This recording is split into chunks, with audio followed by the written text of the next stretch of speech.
Hello, everybody. Welcome to the Flock Free Rule the Roost podcast, episode 12. I get confused where we're at. So, as you can see, I get the whole gang here with me today. We're going to talk about what we do as a group and that we all try to talk the same language if someone calls the office. So we're going to just talk about that to make sure we do indeed talk about the same stuff or answer the questions the same way. And hopefully you guys will learn a little bit what we're doing here as well. So we're going to start off the episodes we always do with a bird joke. Actually, going to make it a couple turkey jokes today. Excellent. Because it's a holiday. I'll give you 2 turkey jokes. Okay. Are you ready? The first one you might get because it's kind of a simple joke. But why did the turkey cross the road? To get to the gravy. Nope. I don't know. To prove he wasn't a chicken. Okay. 1 for 1. All right. There we go. Okay. What do you call the turkey the day after Thanksgiving? Gone. Soup. Stuffed. Nope. Lucky. Oh, that's funny. Good too. All right, pretty good. Not bad, right? That's good. Okay. I listened to a couple giggles. I'll take it. All right. So we do this thing at Flock Free where we try to speak the same language. So I'll go over a couple basic things, and then you guys tell me if it makes sense and what you guys do. So when someone calls at the office and says, I have birds at my facility, want to get rid of them, what's the first thing you usually think of before you ask questions? Okay. Sure, let me transfer you to Tom. There you go. Okay. I like that. But if Tom is not here, Tom's on vacation, doesn't want to be disturbed, which is very rarely the case. But so what I like to do is I always think, first thing that pops into my head is what kind of facility is it and why are the birds there? So what questions would you ask? Well, I would recommend the emails. Some pictures, some details, an address always. You need an address and just a description of the problem because sometimes we get pictures and an address but no description. So I don't know if they're looking for exterior help, interior help, a parking lot, a roof. So that's where I go. The first questions I ask are what part of the country they're at and what type of bird. Those are my first 2. And those are really important. Why, Victoria? Victoria's the newbie room. Huh? So you know how to treat the problem. Why? Because every bird's different. Everybody, and why else? The weather. And weather, exactly. The weather.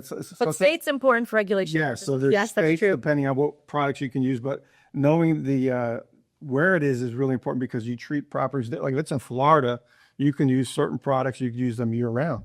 Right. But if it's in New York State, the products that work in the warm weather months don't work that great in the winter weather months. So it's a different way of doing stuff. The same kind of basic products, but if you don't know where it is or the temperature, it messes you up. Right. You may install something completely different on a roof that's getting 3 feet of snow versus a parking garage that's 90 degrees. Exactly. And then the other thing I like to always find out is what are their business hours? Is it a 24-hour facility? Is it just 8 hours every day? What else will we ask them? If it's a warehouse, for instance. Loading. When is their loading times? How many loading dock doors are there? Height. How high is the building? How high is the What inside? kind of ribbon? Do they close the doors? Do they keep them open? Yeah, and sometimes we get netting quotes, or even if we want to do gel UV paint, you have to know how high the ceiling is inside, right? What the square footage is. Sometimes they'll give us, if we look up a building on Google Earth, we can see the whole building, but you can't tell what part of that building is the office and what part of it's the warehouse that we're actually treating, right? So sometimes it's just nice to know the square footage of what we need to treat. Right. How the ceiling is. Yeah. And if we're doing something outside, what's another important thing to know about outside? What's around You got to it? go up to that area, what's around it. Yeah. If there's trees, if there If there's landscaping, right? Because if you have to, sometimes you only have to go up 30 feet, but if there's bushes and shrubs and landscape bounds, you have to come out further. You may need a 60-foot because you got to reach over things to get to the top. Are there trailers parked by the doors? Because then how are you getting up and around them? We've had guys have to like lay on their belly on top of stuff to reach because you can't get a piece of equipment in there. Yeah. Yeah. And the other important thing is trains, right? If there's a train there, it's a whole different ballgame if there's a train truck because the trains come in and out. You can't work in certain times. A lot of grain facilities have that kind of stuff. Yeah, breeding facilities will have trains drop off product. And they won't let you work. You have to stop working. So if you quote an 8-hour day and you get there, 3 hours of stops. guys just sitting around for 6. Another good one, though, then is if you need training to get on a facility. Ah, yes. That's important, too, because Had guys guys, stuck at a gate for 2 hours filling out safety info, and that's cutting into their 8-hour service. That was a lesson learned.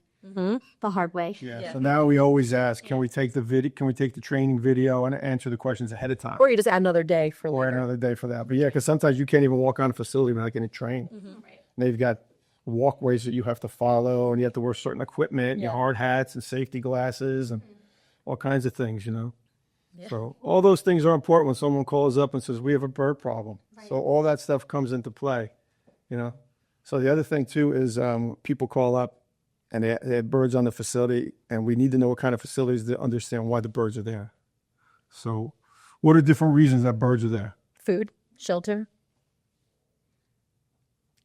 Took the easy ones. History, they've been going there for 10 years, so they keep returning. Migration. That's right. Are they migratory birds? food and shelter, Erica. Be quicker. Be better. Yeah, so that's important because there used to be a bigger difference between migratory birds and residential We birds. get that a lot. People will ask us, oh, are you sure they come here every year? What is their migratory pattern? If birds like food and shelter and have a place to go, they won't necessarily migrate. They don't need to. Yeah, they don't. We've actually changed everything because, a lot of the birds, I always tell people, a lot of the birds that you deal with are tree-dwelling birds or cliff-dwelling birds. I bet you there's a bunch of birds that have never seen a cliff or been in a tree because they're born in a building. They live in the building. Yeah. They may go out hang in the trees for a while, but they come back to the building because that's where they live.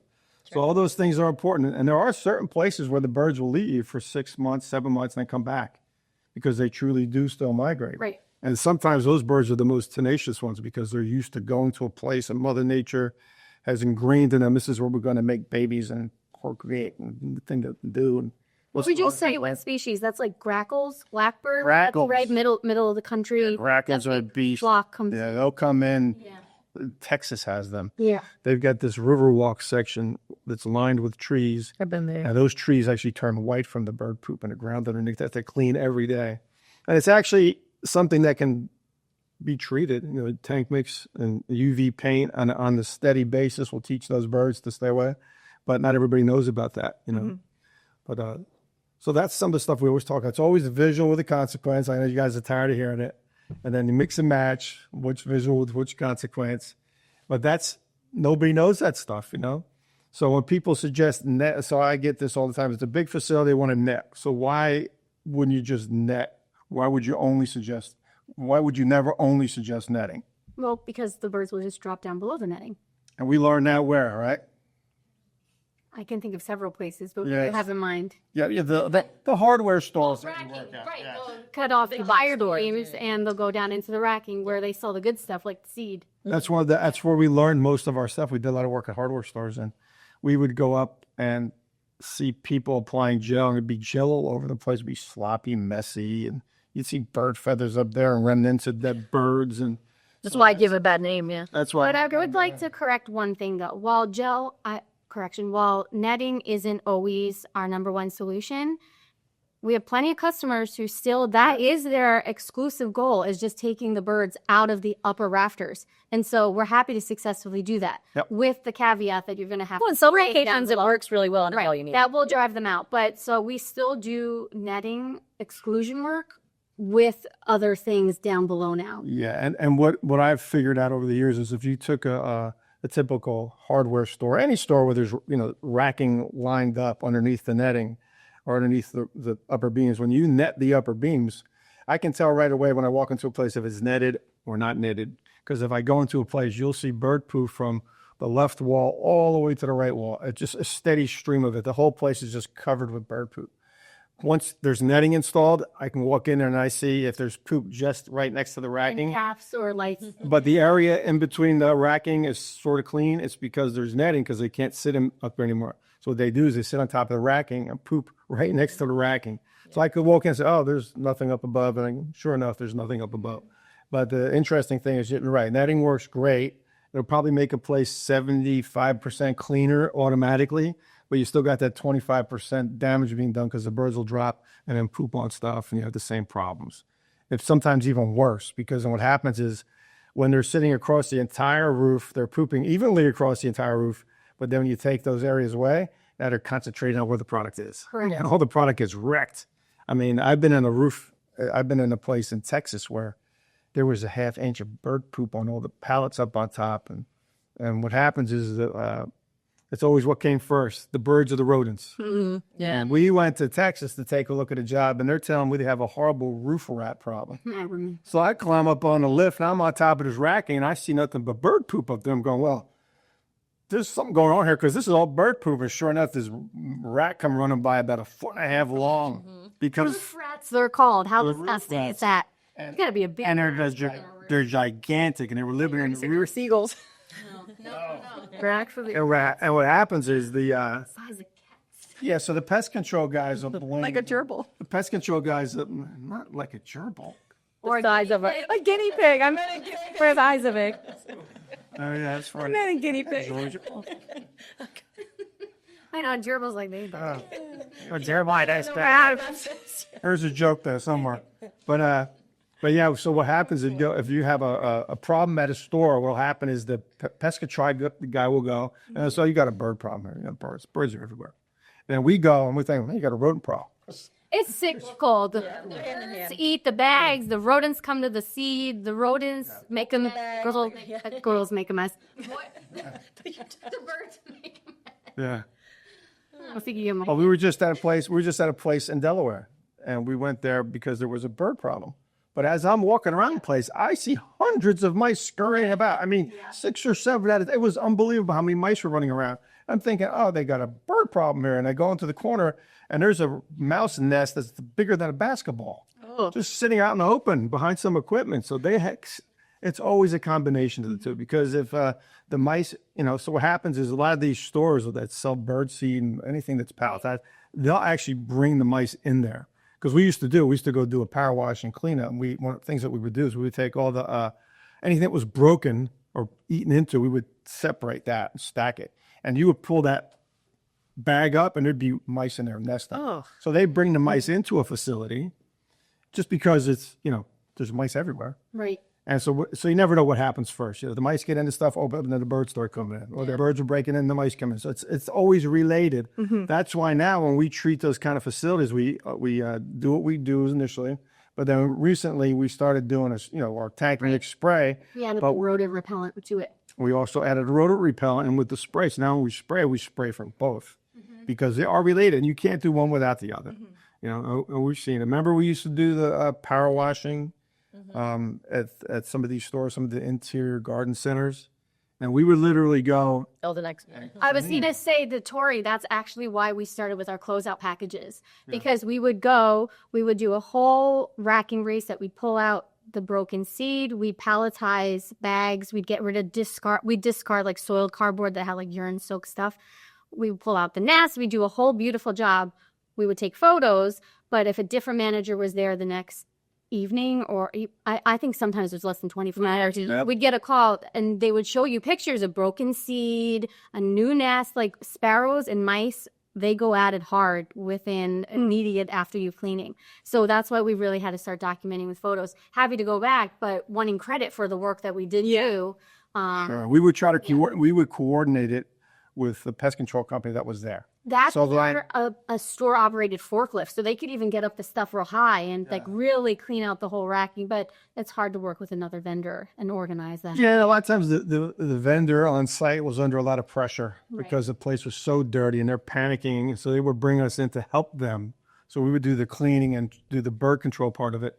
But if they didn't, so we came in to do the cleaning and to do some bird control stuff, and they were supposed to come in and do the pest control stuff, like trapping and that kind of thing for the rodents, the same day or the very next day. You want it to be very soon after the place is clean, obviously. And maybe 2 days will go by, and we get a call from whoever we're working for saying, Everyone just looking at her. So.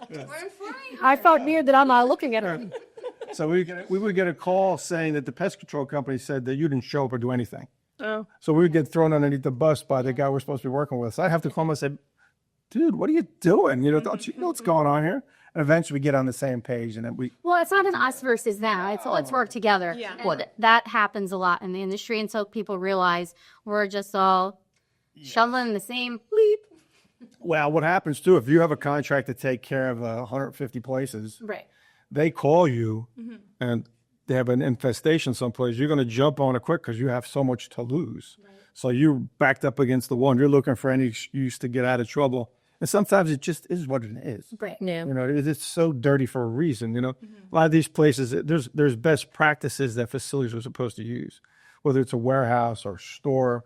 The idea is that if you move merchandise around on a regular basis, you know, incoming inventory, if you move that stuff around, it's less likely that rodents or other animals will take, you know, hold of that. And make Right. nests You're in going it. to go to the back pallet that hasn't been touched in 3 months, opposed to one that's getting jostled around regularly. Yeah, a lot of these places get busy in the spring, summer, fall. That's their busy section, so they don't rotate the merchandise like they're supposed to, and then all of a sudden they have a problem. And then it's not even the pest control guy's problem. It's really the problem of the store, because the store's supposed to do that, but then they don't have enough people working there because it's the slow time and it gets busy, and then you know it is what it is. And I got to tell you, if I worked in a garden center, I would not want to be touching the pallets and moving the ones with the mice either. I'd be like, don't touch that one. It has rodents in it. I'm not playing them, Dad, is all I'm saying. No. And a lot of times you can smell it before you see it. You walk in there and you know exactly what you're smelling. If it doesn't smell like fertilizer, you got a problem. So we see all that, but all those kind of things, but all that stuff comes into play. So when we get a call from somebody, we start thinking all these different things that are possible, and that's why you need great pictures, right? And a lot of times people want to send you pictures, like, you know, send me some good, and they'll send me pictures like of a corner where I can't tell they're Blurry. it's blurry and I can't see what It's it's like a looking. dropping. I'm like, okay. No context. Yeah, they send us a bunch of pictures of bird people on the ground. Pictures you've gotten. Yeah. Yeah, and it's important because we need to know what the beam structure looks like or how many columns there are. So if we're going to propose netting, you know, netting is really For texture of walls, so you know what you're drilling in. hardware, yeah. Hardware, that's important. That's why netting is tricky, because you have to know, you know, what are you screwing into? Is it concrete? Is it wood? Is it stucco? Are there different levels of the ceiling? How many columns are there? How many lights are there? How low are the lights? Are you Sometimes, going below or above the lighting? yeah. And then what do you do with the lights if they're below the netting? You know, and you have to have zippers through. So it's, and then, you know, is the ground level? Are there multi levels? It's like, you know, netting is tough to do. That was the go-to for most pest control companies. And when they do bird control, they think netting, and netting is scary because you really have to know what you're doing. You can't leave one little tiny wiggle hole. Well, yeah, and when it that's the most important thing. Yeah, because if you leave one little corner, the birds always find it, because birds will pick, poke, and prod at a new net because they're used to being up there. If they find one little hole, now you built nothing but a fancy bird Truth be cage. told, even if your netting is completely sealed, if there's a pipe that you didn't flush out, you may have forgot that there could have been a bird in the pipe. That's happened to us. You got to go back. You're like, how the hell did a bird get back there? But they were hiding in a pipe the whole time. Well, that happens with Yeah. roof drains. Yeah. There's a That's what I was drain. thinking. What is that called? The Scupper. Scupper, yeah. So there'll be drain on a roof for the water to run down, but then birds make a nest in, especially if there's like a, you know, like a dry season during this, you know, they'll build a nest in there, and then all of a sudden, you know, you go in there, put your little cover on, and say that. All our guys now know to flush out any piping and little weird nooks and crannies, but that was learned the hard way also. Yeah, because all of a sudden somebody calls, there are babies, and you got these babies trapped, and we have to send somebody back at a lifting and go up, and so all these things you learn the hard way, right? Yeah. So netting was always the go-to, which is great. Like I said, we still net. Netting works great. I'm going to stare at Rob now for a little bit because I feel like Victoria's getting tired of looking at her. See you, Rob. Some things to consider, though, if you have a netting project that is approved before you schedule it. Helpful tip would be: is there any painting or lighting work scheduled beyond it anytime soon? Because cable wiring, because it's really sad to install perfect, beautiful netting, and then they call you 2 weeks later. Oh, we're going to need you to take all that netting down so we could do a repaint or replace all of our cable boxes. And while we're actually really excellent at taking down netting, bagging it, tagging it, rewiring it like a crazy puzzle and putting it back, you are compromising the integrity of it every time you take it down and restretch it, plus temper with the hardware. So if you know of another project, you should really try to collaborate so you're after that project. Yeah. Yeah, lots of questions, right? So when you get a phone call, it can lead to all kinds of things. But it's always the same thing. We always want to talk about visual consequence. The netting is the netting. So we've been to places where they have 30 loading dock doors, but the place is only partially being used. So we'll use those 5 all the time over there. So before you do something for all 30, you concentrate on the 5. or if they have only 3 doors that they keep open that are affected, we try to help them out with that. Yeah, so a lot of different questions we got to ask. And that's great because I don't barely answer the phone anymore. I always get it after you guys are done asking all the questions. then it comes to me, or sometimes it doesn't even come to me and we work the most of them by ourselves now. So it's pretty cool, So, Try to help out. and there are some tricks too that we know, like we have a huge facility and we want to treat, like say there's a warehouse of loading dock doors, and what we do now is we'll treat around the loading dock door with either our new ozone product or Gel and UV. tank breaks and UV, and we'll do some gel and UV inside, and we make sure we mark everything with the Invisalign. But there's a trick that we can do too now to confuse the birds. Is so say there's You dropping new knowledge? maybe I don't know if it is or not, but this is what. To some of you, maybe. Let's hear it. Oh, is it? So if we do you have a huge warehouse, so you can't gel the whole place, But what we'll do is nobody would gel like 1,000 square feet. We go about 5,000 feet in from the doors, and then we go above workstations, equipment, merchandise, high traffic area, above droppings you see on the floor, stuff like that. Yeah, everything looks. High traffic areas, if you will. I said that. Yeah, high traffic areas. And so what we'll do is we make everything's the gel and UV paint, so the birds see profile. We spray the. You confuse the crap out of them. But what you can do too is, because you spray over the gel and UV paint, if you can go in another 20 feet and just spray that area, that'll make the whole area look purple. So the birds will go in the first 25 feet, they hit the gel and UV paint, but because deeper looks purple, they won't go deeper, even though it's just a color. Yeah. Right. And a lot of times what you can do too is you can treat areas that you can't reach or that they didn't pay for, just using the Invisalign even. Because the Invisalign is a dye, and Invisalign gets washed off outside because of the rain, but Invisalign does not get washed off indoors. So you can very easily turn interior spaces all purple to the birds only using the Invisalign by itself. Yeah. So that way you can really, confusion is everything. If birds are confused or feel pressure, they're less likely to nest and hang out. And food and water will overcome that, but if you can make it look as weird as possible for them. So that you can cheat. Yep. Just so you know, you can cheat with Yeah. Invisalign a little bit indoors. Doesn't work outdoors. But then again, that you can cheat outdoors too, because if you're spraying for geese, you know what we do for geese, right, Victoria? Yes. What do we do for geese? You spray, but you cut it short so they could see it, and then everything else you Give them a space. Yeah, that's pretty good. Like I said, Victoria's new, so that's pretty good. So she has picked up stuff just by listening. So what happens Just is, in my office a lot. yes, yeah. So working. the shorter the grass is, the better it tastes, which is why birds are hanging out in the These golf prefer manicured lawn. They do prefer manicure lawns, high maintenance birds, and they like water. So what do you have on golf courses? Water and short grass. That's why they're there. So what you do is we try to, instead of chasing birds off of a property, we move them to an area of the property where they don't interact with human beings. People don't care about geese being someplace if they're not chasing you or attacking you or pooping on stuff. So if you can move them, Trying to putt. yeah. So if you can move them, well, a goose is a pound a day. Yeah. So you got 30 geese, you got 30 pounds of poop a day, every day. So if you can move the geese someplace where they're not going to interact with people, that's a pretty good answer, But what people do too is they spray the tank mix, pretty heavy mix, right? The first 4 weeks or so. And then as the birds get trained to stay away, you can actually back off on the concentrate and just spray the Invisalign. And then if someone starts figuring it out, then you put the concentrate back in. So you can take away some of the cost. I tell them, after a while, I say, you move the birds and have that established for a month or so, you can sort of back off a little bit on the concentrate and just use the Invisalign. This is breaking news. It works. It I works. was gonna say, I see you two being our. That's not the message I give. What? That's you can definitely do that. Well, so think about it. If you have an office I'm complex. gonna find out how good that mic is. Yeah. So if you have an office complex where it's not that big an area, it's not that big. Sorry. It's okay because we barely do golf courses. So if it's like your office complex, you do what you normally do. You just keep spraying, spray, don't mess around. But if it's a golf course that has 18 holes, to spray that whole place all the time gets really Well, you're expensive. spraying anyway. Why are you having the tank mix? Because the tank mix is the major cost. Cost effective. Tank mix is what these 4 ounces. So 4 ounces times 230. It's $5 for how many acres? Again, if you pints them Invisalign, then you got to take that into consideration with your mix rate also. Exactly. So you do save money if it's a big enough area.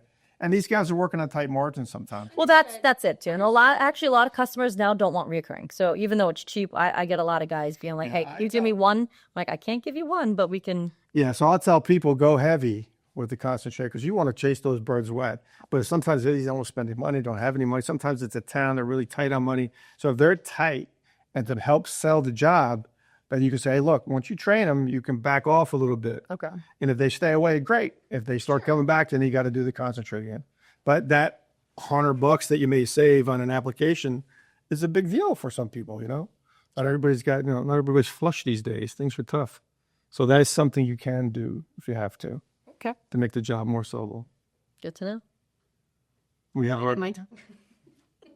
hey, I'm telling you, people You're the expert. Why do you are bother? cost conscious. I hear it all the time. No, I get a lot of pushback on pricing. They don't want bird work by its very nature is not inexpensive. Right, but there's also it's bird control. There are ongoing requirements, and sometimes the job costs what it costs. It does, yeah. But I am sensitive to if obviously you can spray only one of two products and still get results. That's It's wonderful. my job to teach people Right. what to do and how to do it. And if it's that tight for them Sure. and they know it's Give it a try. Yeah. Well, yeah, we recommend what we recommend, but yeah. yeah, but you can't do it because the whole idea is that the visual is teaching now. Mm-hmm. So as long as you keep spraying, the birds will learn to stay away. Well, the consistency is the key. Yeah, it's everything. We get that all the time. People will go do something for a little bit and then they don't follow through. Keep that constant pressure on, you know. So how long does Invisalign last in the field? 3 weeks, about 3 weeks. Okay. So you still got to spray every 3 weeks. Okay. But you know, if you can save $150. Because I know Tank Mix has the nanotechnology. I'm not sure what Invisalign does on So Okay. Invisalign doesn't disappear. It'll rain and it'll doesn't dissipate. It'll get it'll sink to the bottom and eventually just dilute. Real life here, people. Yeah, but I like it. Maria never stopped. What's the like a game show? It's just a board game. So it's like we're just doing Pictionary over here. How many words can you use in 4 minutes? That's the source. We know you went to school, honey. You got So it. tell. Source. Jesus. No, but that's all good.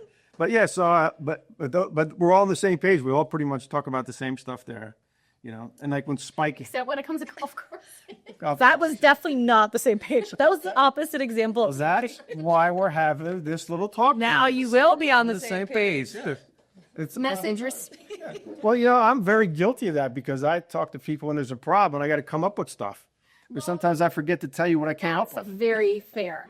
There. Well, and I make sure to use the same verbiage and same breakdowns and same materials because I want it to seem consistent and the same for everybody. And Tom is quick on his feet Right, and we're makes also different talking solutions. Yes. To predominantly the same accounts. Like Erica has her accounts, I have my accounts.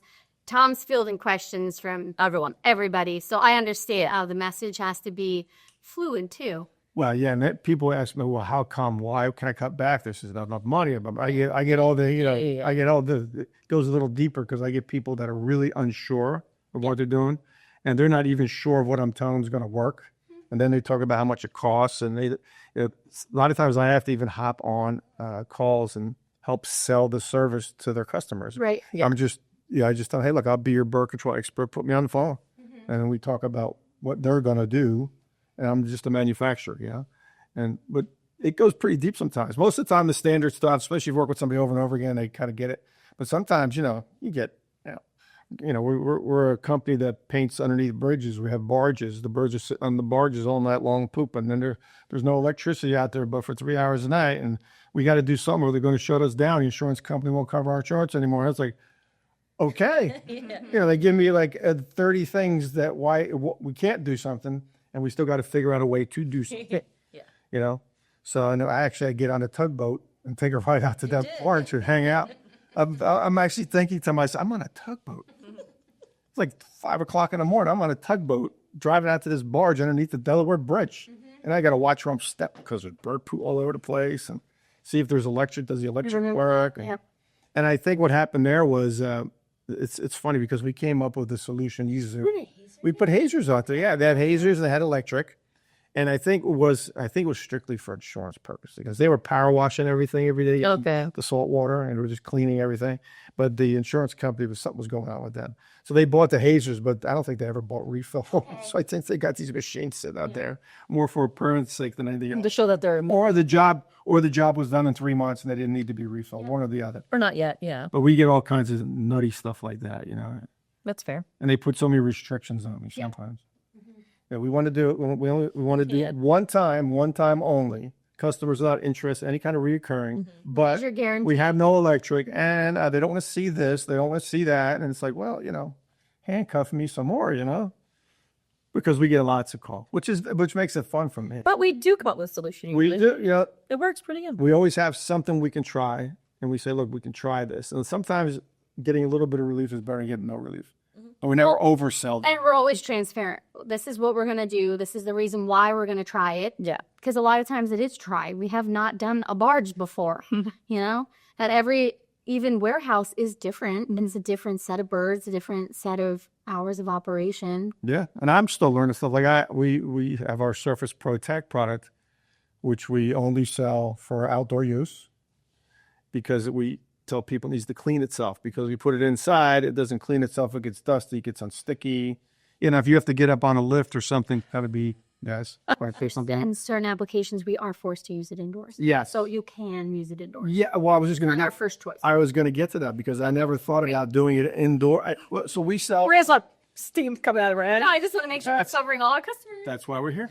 So one of the places we sell Surface Protect where I never thought it would work is Dubai. Super hot, no rain, and dusty as all get out. So, and they're buying a ton of it, and it's working. And we went to the trade show, and I said, "Hi, what are we doing with the Surface Protect over there? How's it working so good?" He goes, "Well, they do. So, their reoccurring maintenance is to go and wash it down with water, so it gets unsticky and gets sticky again." I said, would probably work here because I don't think anybody would do that. They don't have to do it here. But so again, you learn. You could put it inside. You just got to spray it down once a month or so to keep it from getting dusty. Reapply it when it is no longer. Yeah, and Wipe it down. Yeah. and it makes sense the more I thought about it, because they have so many restrictions over there, what you can and can't use, that they have to go to extremes sometimes to get the job done, because they can't use that. I mean, they can use our tank mix there, but they can't use a lot of other products. Well, we have customers just that are adamant that they will not use gel. So that is the substitute we offer them. Yeah. And you just got to clean it. That's a cheaper option than netting. If he's hard to reach areas and stuff. Right. Yep.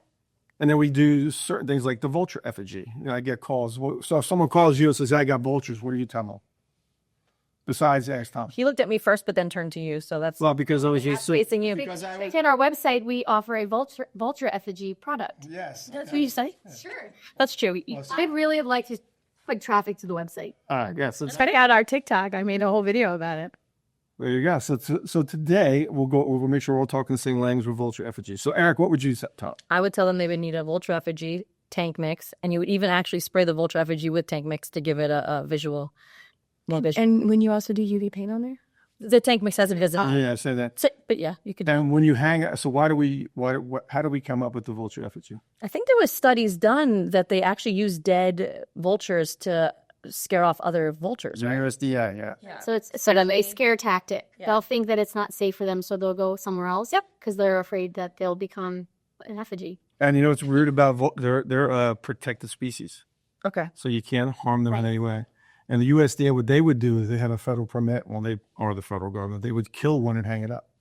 And that's how that came. And then other people say, we can't kill them, but we can make fake ones. And then you spray the tank mix. Seems so archaic. I read studies on it because we had to actually send it to one of our clients. They were asking, how do we know? And we sent a lot of studies to them about this. Wasn't me that came up with it. I just did some research and learned about But it. it was cool how they came up with it and the idea of it. So we do it the Humana as always. We have, we made our own. Yeah. Well, I got another call this week. So years ago, we had a movie theater nearby here that had projectors on the third floor. And right above the projectors was a rubber roof. And the birds were hanging on the outside of the roof. And what they do is they'll pull up on seams because in nature, they'll pull back bark looking for bugs. That's how they eat. So they'll hop on the windshield, and they'll pull up the rubber, they'll pull windshield wipers apart. And on a roof, they'll peel that stuff up.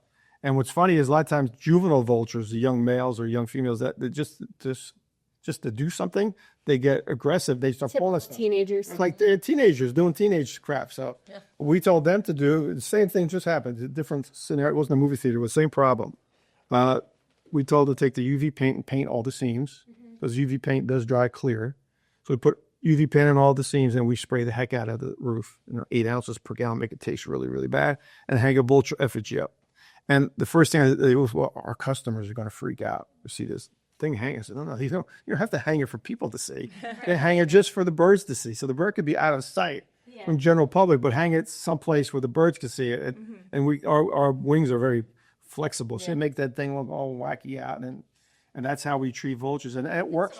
And it works pretty good for that type of scenario. So is my answer correct? Yes, you're Okay. correct. Okay, you didn't give me any feedback there. Well, I was working on it. But yeah, I'll just give a little more detail how we came up with it. I didn't know that our tank mix had Invisidy in it. Towards the kit. Or that's the kit. You mix. Okay, that's what I thought. You had to add it. You have to add it too. You can't sell it with the drawing board. Well, that's why we're having But I this. keep looking at And you. Victoria's new. She's the newest one. So Well, no, because I said the tank mix. Invisidy and you said it's in there, and I said And the tank mix. Sorry. Just So actually, that's funny. So when I actually work with a lot of people, I make sure to use our Tang Mix kit because I notice people order just Tang Mix concentrate, and I write out something like, "Hey, I did mean the kit, but if you say it quick, you do say Tang Mix and not the kit." And the reason being, so now we're all on the same page. yes, and the reason being is that the tank mix, like our mosquito product, is a 25B product. So all the ingredients have to be on a certain list of products that are generally safe to use. If you were to sell the tank mix with the Invisidy in it, then that's just and you can't pre-mix it. So you have to sell it as a kit so they can be added separately. Gotcha. So that's the reason why. And you can't use Invisidy if you're using some automated systems. So you can't, if you're filling a misting system with tank mix, you can't use the Invisidy. You know why? It'll clog it. Clog the nozzles. That's not as fun as I thought that. There is an agitation in the misting system. There's a motor actually agitates things, but not enough to keep the Invisidy from separating. That's what's so cool about the tank mix and the mosquito spray. You can put that stuff on a shelf and it doesn't separate. A lot of products, if you put them someplace, they'll separate, and that becomes a problem when you go to use them. So it's good stuff. We have that nanotechnology, and what they do is when they make it, they actually spin it in a drum, they electrify it, and that's what makes it stick together. It's a really interesting process. As we look at it right now, it's perfect. Honestly, I was doing the test myself. Like, is that true? Oh, we got here and here. We got them both. And we tell people how to apply gel the right way, right? And we're on the same page there. If someone wants to use gel, how do you use it? Size dots. Thumb-sized dot. I saw the example over there. That's right. And how do you use that shape? Because it resembles a misshapen egg of sorts, but that has really good strength to it.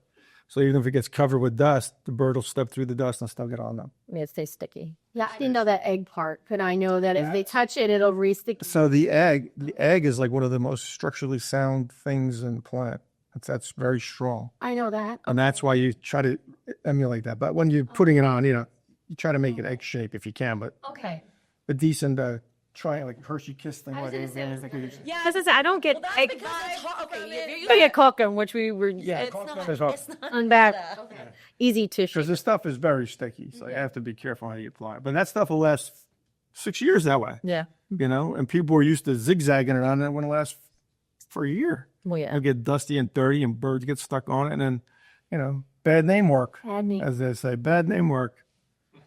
So what else do we have to talk about? How about, I guess we talk about the new ozone product real quick too. Sure. So what do we all know about the ozone? I've been talking about it. I thought about it for a long time. Said my brain, it's all up here. But what do you know about the ozone that I maybe see if I forgot to tell you something? Although you helped me with the language, so I think Maria knows all of it. and probably knows more than I do at this one. Yeah. I wouldn't go crazy. All right. So explain to the your sisters how it works. Well, ozone is a naturally occurring compound, but birds have more sensitive airways and noses than we do, so they smell ozone even in its smallest form more concentrated than we do. So our ozone boxes give off very small parts per million of it, like 0.01. Don't test me on that, but birds, that's enough for them to have an immediate reaction to it. Okay, it's basically air pollution. It's a pollutant to their lungs. And so they feel unsafe when they breathe it and they leave the area. Yes, and how's the ozone created? By a little sparking ring, copper ring inside the box. Yep, and that goes nonstop. And how much area does each box cover? 500 square feet. See, she's got it. And about 10 feet above nesting. Once it drops, it goes down. It'll drop about 10 feet. It naturally dissipates back in the O2. It has a very short lifespan. Now, ozone is a natural cleaner, but we actually can't make that claim because we are putting out so little. We are using a safe amount. It's sanitizing and neutralizing, but you can't claim that we're like completely killing all the bacteria, which is a good thing for us because it's proving that we're using at a safe level. So it's harmless to use around people, but you still wouldn't want to like huff the box. Yeah, exactly. What's the It makes bad? the place smell better because we did Right. a place in, and again, Delaware was one of the things that we used there. And when we first weathered, it smelled god awful. Between fertilizer smells and the urine from the mice and everything, it was terrible. And we went back and it smelled great. It smelled really nice. But they use bigger, stronger, powerful boxes to clean like Hotel. medical facilities, They use it for fun. waste management, fire damage, and that you probably have to like it's like fuming. Fumigating. You'd have to leave the building in order to use that like generator size ozone. Yeah, there's an OSHA level and there's a World Health Organization level, and our boxes that are nowhere near that. We actually have a meter that we bought that picks up ozone, and it wouldn't even read. Never picked it up. Never. I had to actually stick it in the box to get them slightest tiny reading on it. So that's a great new product, and we're going to start using that around loading dock doors, entry points, any kind of a canopy situation, anywhere that's not directly in the rain. Right. It's You not. know, on their box, they only with the caveat with the box that you have to clean them maybe 3-4 times a year just to keep the dust in there. They build up almost like a like a spark plug because that's what does sparks all day long. The spark creates the ozone. So you got to get in there with a Q-tip and maybe some alcohol and swirl around for a couple minutes, and you can actually hear the box starts sizzling again. That means it's making the ozone. But I had one outside that I tested. It lasted for almost 8-9 months, exposed to the elements underneath the roof, but all 4 sides open, spring, winter, summer, rain, fog, sleet, you name it. And it produced ozone for a good 8 months before I sent it back to the folks that make it for us. I think I broke this one. And we took a Q-tip and swirled around for 30 seconds, bit as new, and they sent it back to me. So that was part of my learning about it, because I didn't know anything about ozone either. I just learned that they were using it in Australia and in New Zealand. Yeah. And they were pumping it up into rafters and things with these big machines. So our little machines are a little easier to control, I think. But the manufacturer of this box uses it for Yeah, sanitation. They weren't Sanitation. using it. Nah. We are the ones that brought they the. were using it for hotel rooms and small interior spaces. Yeah. But yeah, it works great. I mean, it was a great discovery on our part. It's going to really help us with bird control, you know, because the boxes aren't very Well, expensive. the price point is the no-brainer to add to any other kind of treatment if you're We one just- above a door. I mentioned it a couple podcasts ago that we had a place. A friend of ours is a landscaper, and his customer had a warehouse, and they had these 2 machines in separate parts of the facility that counted the pallets coming out, like pallet canners. And they're pretty big machines, about twice the size of this table. So big, 8x8 thing. And he said the pigeons are sitting up on top, and you can't get rid of them. So I said, well, this would be a great place to try these ozone boxes. And I figured, we could have done other things to the top of those boxes to make sure it was 100% going to work, but they have to go up there occasionally and fix things and change things around. So I wanted to go as innocuous as possible. Right. So we put 4 boxes above the machines. And Maria explained to Joe where to put the boxes, and he misinterpreted it and actually hung them in the wrong spot. And close, but just facing the wrong way. No harm, no foul. But the guy called me 3 days later and said, "There's still got pigeons on these boxes. What are we going to do? What's the next step?" So I had a feeling something went wrong. And I called Joe up, and Joe just went back and moved them around a little bit. And it's been probably 10 days now, no calls. I was going to say, but have you gotten an update yet? Yes, no calls, no nothing. Is No good. news is Yeah. good. Yes. Yeah, and if for some reason it didn't work, it's very easy for us to go around the house and add a couple things for free. But I thought it'd be a great experiment, and it's working great. So now Joe's going to go back in 3 months and just do a little cleaning, and they'll be good to go. So it works. It's an easy way to get rid of it. Pigeons are very difficult to move because they're into dead air spaces, and they get very territorial, and They're not afraid of people. they're not afraid of people, especially if they're 25 feet high. They sit there all day and look at you. Well, they have a unique ability too that, if you take the product that we use with our hazers and the tank mix and stuff, that really bothers birds when they breathe it in. But pigeons have this innate ability at night where they can actually huddle up, and they have a second eyelid. The eyelid will close, and they just huddle up, and you can do whatever you want to them. They don't care. We actually took our hazing machines that I've seen birds, if they fly through the haze that we put in the air, they'll do loop-de-loops in the air. It hits them so hard they start, they get scrambled up.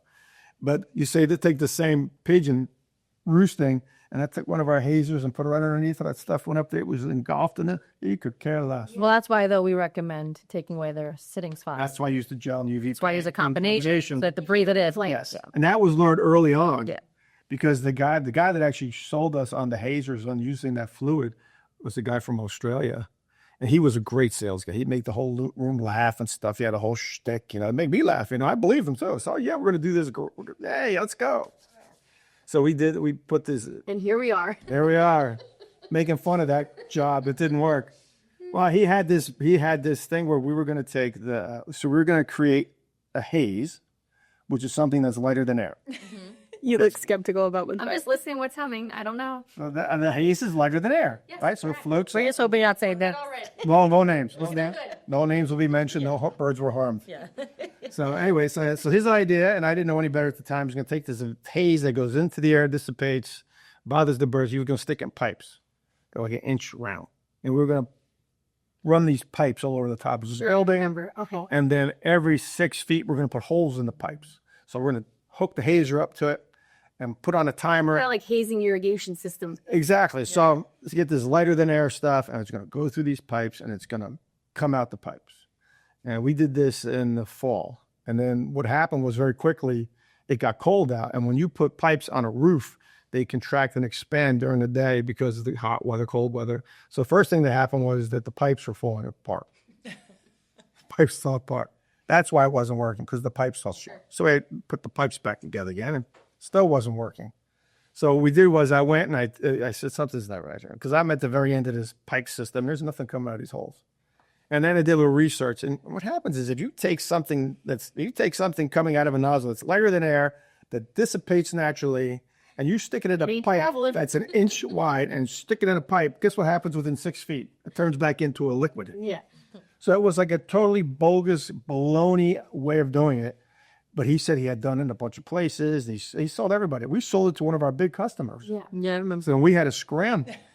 And that's how I saw what it did to the birds that were roosting and stuff. Because I took this stupid hazer and I said, I'm going to stick it right underneath this bird and see what happens. And I was so heartbroken that the bird did nothing. I said, oh my God, we really stepped in it this time.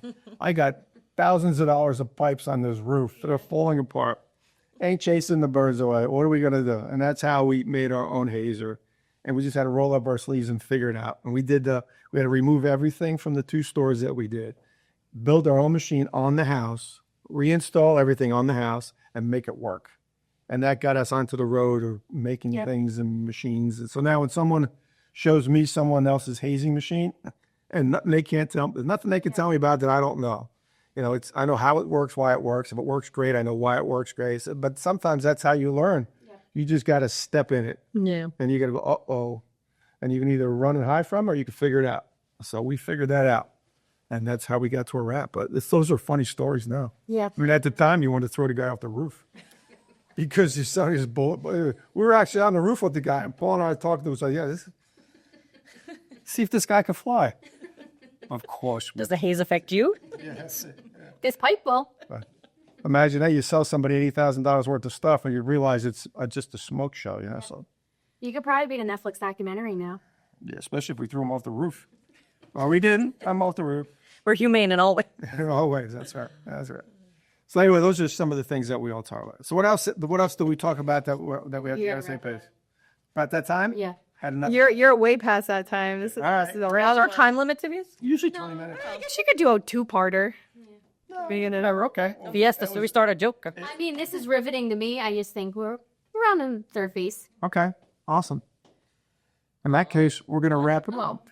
We'll wrap it up and we'll reconvene with number 13 down the road. Number 13. Mm-hmm. And I'll have a better joke that time. You're ready to rock and roll. Is it going to be a Christmas one? That'll be a Christmas bird joke. I have to figure that out yet, but I'll come up with one. Thanks, everybody. See you next episode. Send that box out to Michael last week like I asked you to do.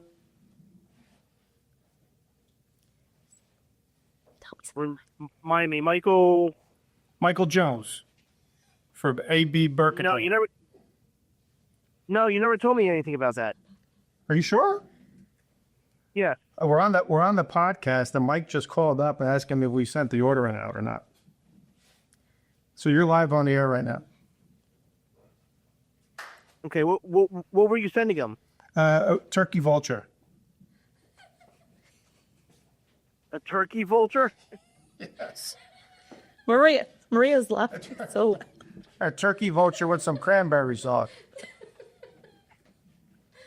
With the cranberry sauce also. Is that what they like to eat? Yes. So George, we were just testing we were just testing to see if we can call somebody live on our podcast, and we can. So thank you for your involvement in this test. Okay, thank you. Hey, and I thought I missed an order here now. I know. That was Maria's idea to make you sweat. Sorry about that. All right. She's the evil of the A order. few minutes to stop sweating now. Okay. Talk to you later. Okay. Bye-bye.